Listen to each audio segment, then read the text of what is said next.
Okay, guys, I wanted to go over just a few things in this Cantaloupe Island for four horns. I'm just going to show you why I chose some of the things I did. Take them for what they're worth. But basically, constant decision making on how things are going to work in an arrangement. So I wanted to just kind of give you my methodology on this particular arrangement for four horns. Now, this Cantaloupe Island, it's recorded by Herbie Hancock and probably written for the session itself, the album or whatever. And so this kind of tune is not like maybe a standard where you can do a lot of reharmonization and that kind of thing. It's a 16 bar form with only just a few chords involved, but there is going to be some repetition, and there is repetition throughout the rhythm section, as you'll see.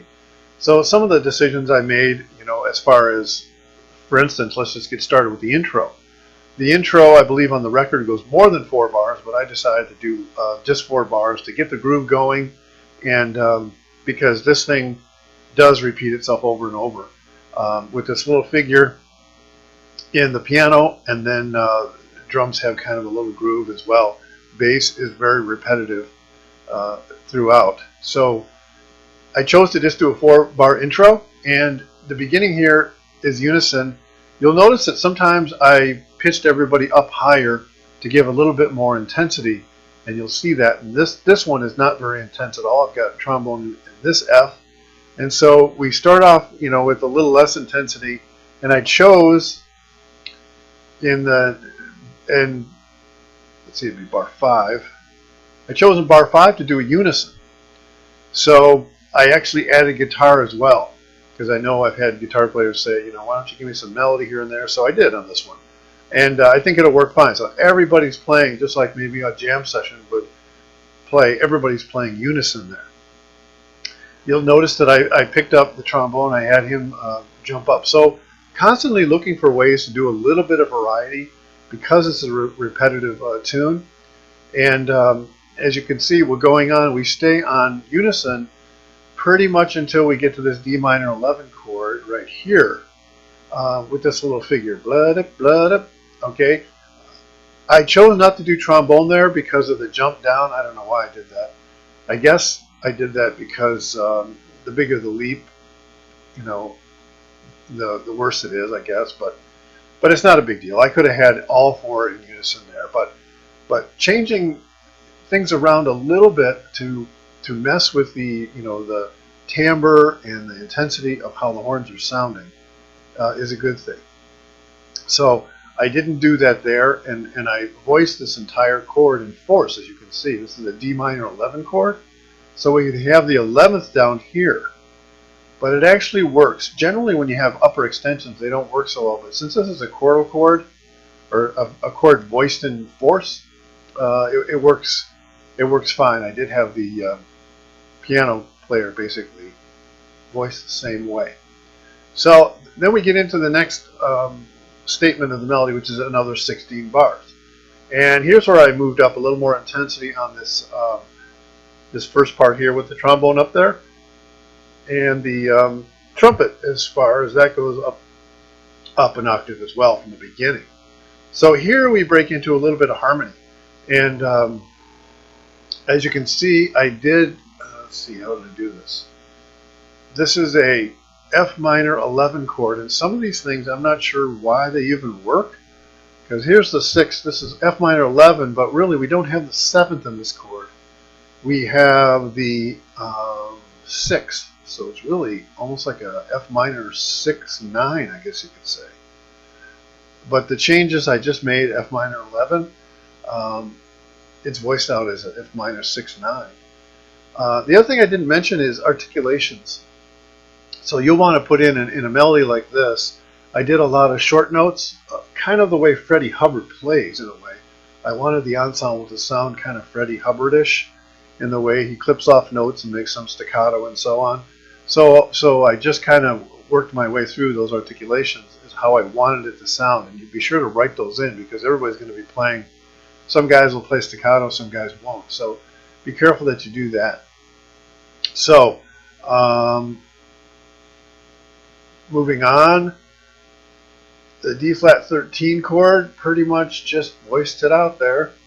And then I intermixed, some unison in there as well. So don't feel like you have to harmonize every note in a line. You can mix and match and do that span weight density, which would actually be density in this case. Here I did the trombone going down to the G from that figure. So we have a little bit more power here. So we're moving on to the tune, and I didn't want to sound like the beginning was just getting started. I wanted to have a little bit more intensity. So I did add the trombone in that lick right there. And that's a good range, to add a little more intensity in the trombone. Okay, then after that, before the trumpet solo, I added the horns on what the rhythm section's playing. What that does is the ear tends to not hear the rhythm section so much, but they'll hear the horns, so it's a little bit of variety there. Okay, then I chose to have just trumpet solo. On the recording, Freddie Hubbard picks up that solo right after the head, and so I did that for just 2 choruses.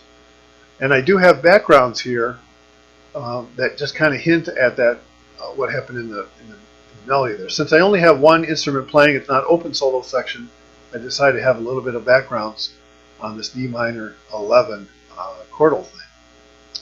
And then I just have saxes I didn't put trombone here, I just have saxes do that little figure that the piano players were playing. Now after the solo, I decided that I didn't want to have another solo, I wanted to have a little interlude that was somewhat like the melody, but actually voiced out and just a different kind of melody. So what I did is I kind of stole from this little figure here, so it would line up with the piano. And you can listen to this at the link below or whatever. But just tried to make it soloistic and basically 4-bar phrasing there. I thought this came out real nice. This little triplet figure kind of slows down the whole thing, and I voiced out this chord right here into kind of a cluster of a D13. So we have the 7th against the 13th, and so that's a little bit of a tension type of thing that I thought came out pretty good. Okay, here's one that I'm not even sure why it sounds okay, because what I did was I wrote this melody line kind of like what Freddie might play, and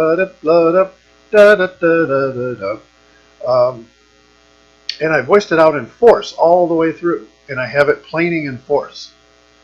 And against the D minor 11 chordal voicing, it should clash, but I guess because it moves through and it's all force and it ends on the D minor 11 right there, the ear really can't pick it up and can't pick up that dissonance because it's moving through. So that worked out well. And then I added a little bit of movement here with the triplets, same type of voicing, da da da da da da da. A little bit of maybe that Freddie would play that kind of line too. So when you're writing out these things, I always listen to the solos and see if I can cop something from a soloist on the recording itself. So after that little interlude, we do have the statement again in the horns there, and then we have open solos. And I would suggest maybe just one chorus for 2 instruments, or maybe 2 choruses for 1 instrument, so it doesn't get too repetitive. And then I have it going back to the beginning. The second 8, I don't have it go back and repeat 32 bars, just 16 bars when we take the coda out here. Now you'll notice that rather than do this thing going down to an F, I wanted to keep the intensity up, so I voiced it higher in force. Da da da da da da. And you can listen to that as well. So that's another 4th recording. So we don't have the trumpet dropping down. As soon as he gets down the lower staff, it loses a lot of intensity. So I wanted to keep that going. And let's see, we end it with a little bit of saxes and trombone, and then the rhythm section takes it out just like it did at the beginning. And I tried to think of something I could do with the horns at the end. I suppose I could have had them come in on this chord, but I wanted, on the recording, it just dies out. You know how back in the day they used to just have everything fade out, so there was no ending. So I just had this kind of retard here, and then end on a F minor 6/9 kind of little chord there. So that's pretty much what I was thinking through this one. You might write something completely different, but I think the balance works out pretty good. It's about little over 5 minutes, played exactly as written. So I think it works out fine for a four-horn ensemble. So that's all for this one, and we'll continue on with others in the near future.